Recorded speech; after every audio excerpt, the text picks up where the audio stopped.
Aki. Itamexkanatani. Good morning. It is just past 800 hours or 8 o'clock in the AM on Moon Day, April 17th, 2023. We are almost into the new moon, Machi Kapesaki, some the frog moon, which will be our last little wave of cycle of winter. But not quite there yet. Still in the last few nights of Sa'aki, some the duck moon, and there is a lot going on. There's flowers blooming, there's birds returning, there's reptiles coming up out of the ground. Today we'll probably see a little bit of all of that. Not a whole lot planned except for my work, which is picking up finally. I've got a raccoon to go grab this morning and relocate. I've got 2 dogs to walk later this afternoon, and man, life is not too bad in season. You know, if I could have even a day like this with one animal being trapped and a couple of dogs being walked, if I could have a day like that every day of the year, I would be making more than I made at my professional job with my so-called competitive salary. Bullshit. Fuck off. Way rather be an entrepreneur. Any case, yeah, we're gonna go pick up a raccoon this morning, and we'll see where else the day leads. Definitely got a couple of dog walks, and I don't know what else. We're just gonna take the cameras with us, get our season rolling here, and see where it takes us.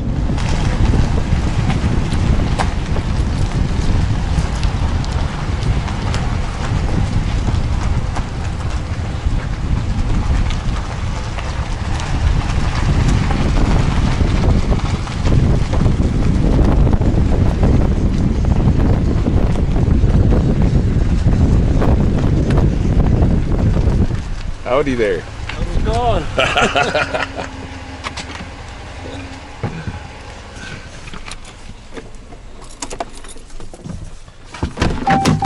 What's with the camera? Oh, I like to film the release of these animals. Oh. Yeah, I have a YouTube channel.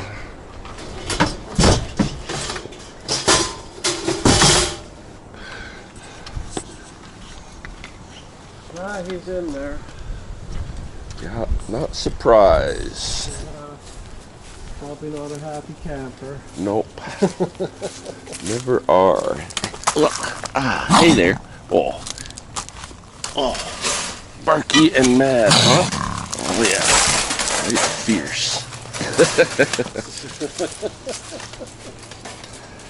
Come in with me.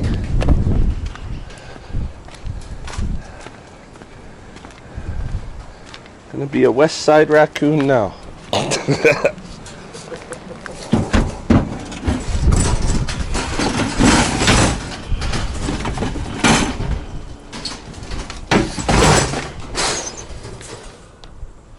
At all.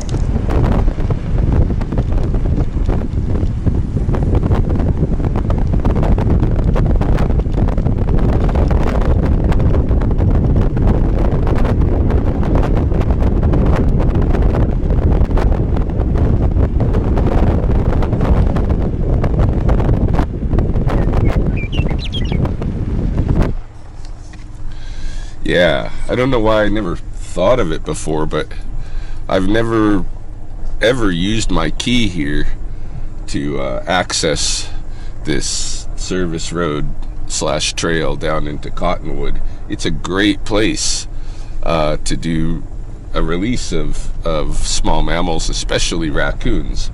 It's a nice stretch of forest down here, and if he leaves this section of the river and goes upstream, there's even more. So it's kind of perfect for them.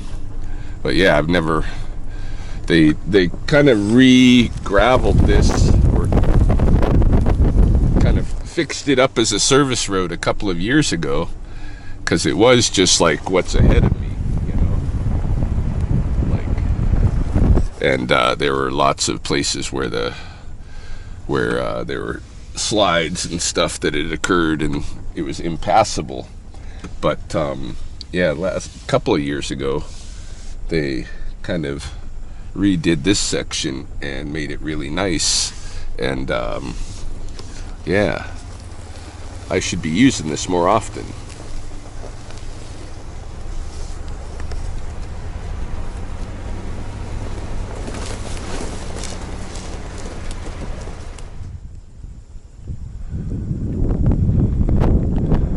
Oh yeah, Moon Day morning in the office.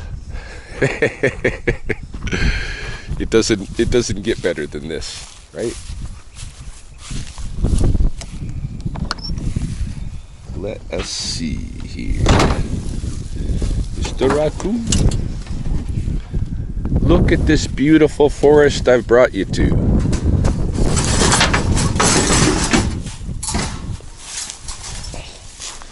Look at this. What's out there? He's gonna run so fast.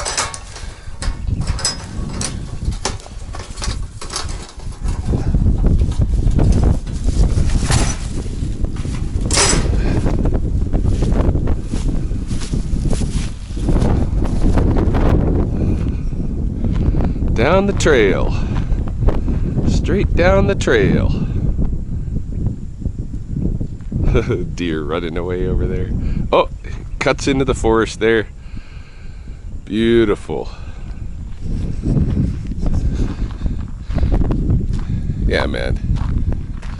Gotta love my life some days.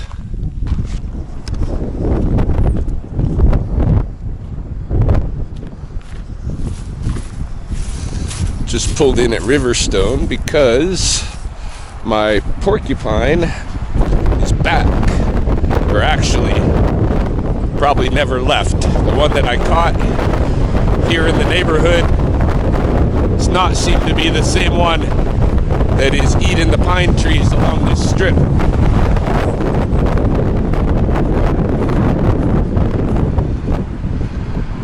Oh, how's my bait doing? How's my bait doing? All the corn has somehow been taken. The stuff that I was hoping would attract the porcupine. I need more bait. It's not gonna work. I need more bait. So I'm gonna take you off for now, just leave it as it is, but next time I'm on the west side here, whether it be today or tomorrow, I'm bringing new bait, new veg for the trap. I wonder what took off with it. Maybe the gophers. I don't know. Mice at night, perhaps. Yeah, I tried carrot and corn. One of the guys at the city with the urban forestry said, you ever try corn? And I never have. Maybe I need to leave it on the cob. Anyhow.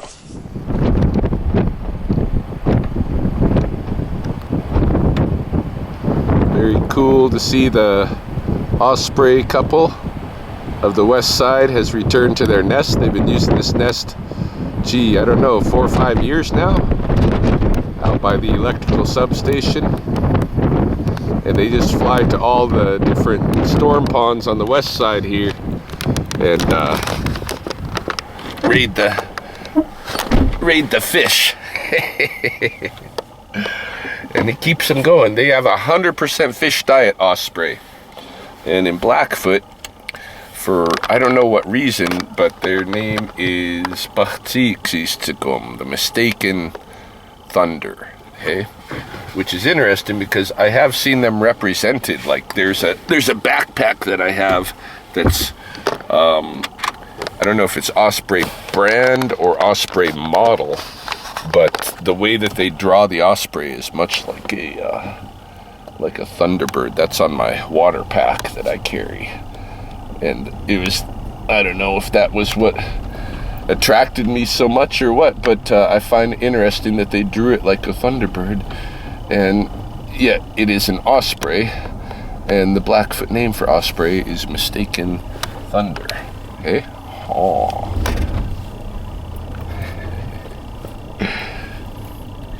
Anyhow, back to the north side. Homeward bound, we have probably our next job is going to be a dog walk.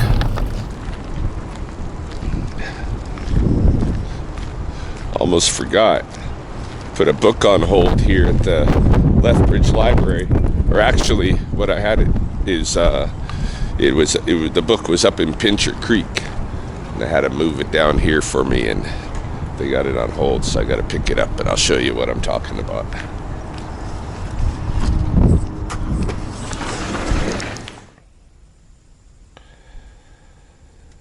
Three Persons and the Chokitapeaks.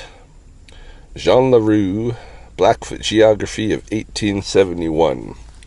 Translated and edited by Alan Ronigan.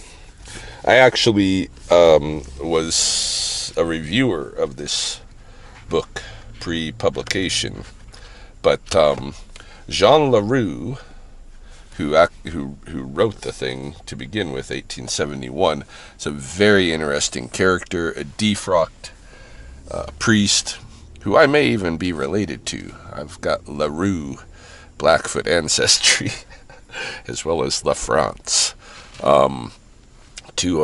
Both of my mom's, her dad and her mom's side, there's some French Blackfoot mixes, and LaRue is one of them. But the famous Jean LaRue who was out here was really the interpreter for the Blackfeet. There's a really cool letter that was written by him to the President of the United States after the Marias River massacre with Baker. Hey, and the way that's written, and the like, even the dating and stuff is according to the moon cycles and all of these things. But just the way it's written is very, very Blackfoot. He was I think probably one of the best translators of the time, but a weirdo, a defrocked priest that came out here and continued to represent himself as clergy, even though I think he had some dealings with a little boy or something and got caught. Nothing that is unusual today to associate with the priests. But he lived out here with the Blackfeet and was kind of tolerated for his strangeness, and was put to work as an interpreter. And this is really his sales pitch to the Western world of what there is to be had here in Blackfoot territory. And so I'm hoping that in here, if I remember correctly, there are some place names and things that he describes in Blackfoot that will add to the Google map that I'm helping Suta Calling Last produce.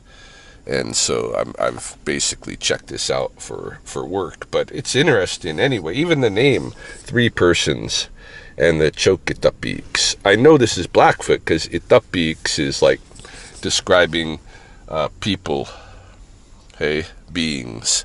Like if you were to say Blackfoot people, Siksikat, Itapeaks. Itapeaks is people and plural. But choke, I don't know what they're talking about there, but it's interesting because, nowadays we say Nitsitapi and Nitsitapeaks for Blackfoot people, even though that is probably a word that only entered the lexicon in the era of colonization, when you get this kind of mental split between what's neat, original, and napi, like the white stuff, hey? So like nitoyas, the teepee, versus napioyas, the white man's house, or neat tzitzikis, like moccasins, versus, I don't know, not tzitzikis, white shoes. I don't know.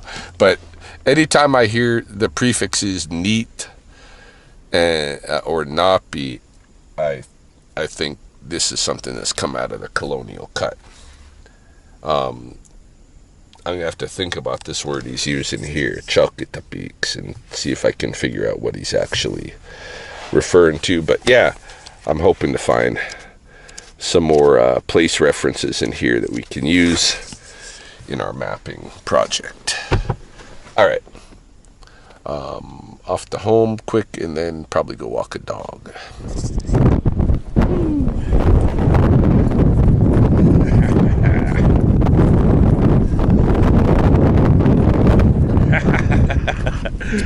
All right. Whew. This is Leo. Leo's got lots of energy. He likes to run, and I'd like to let him off his leash, but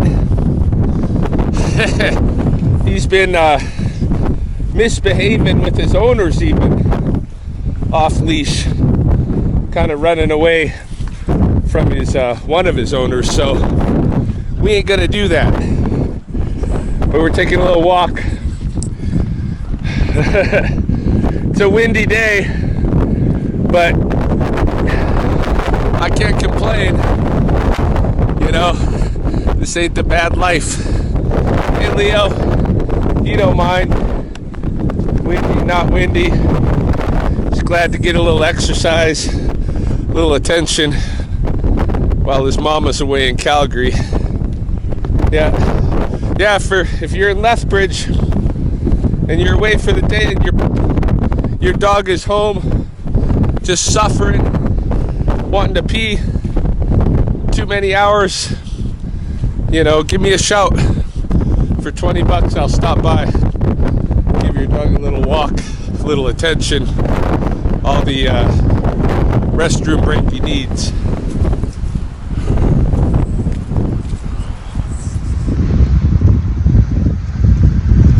Wind is really brutal today, so much so that I decided to pick up Sid early. Sid normally walks with me later in the afternoon, a couple hours later, but I don't know how much worse the wind is going to get, and I figured I got nothing else on my plate, maybe Sid's ready to go, so I stopped by, and sure enough, green light. Out we go. But we are walking a different route today. We're taking really protected routes between the alleyways. So we got fencing on both sides and housing and stuff. But it doesn't save us from feeling the brunt of all the gusts.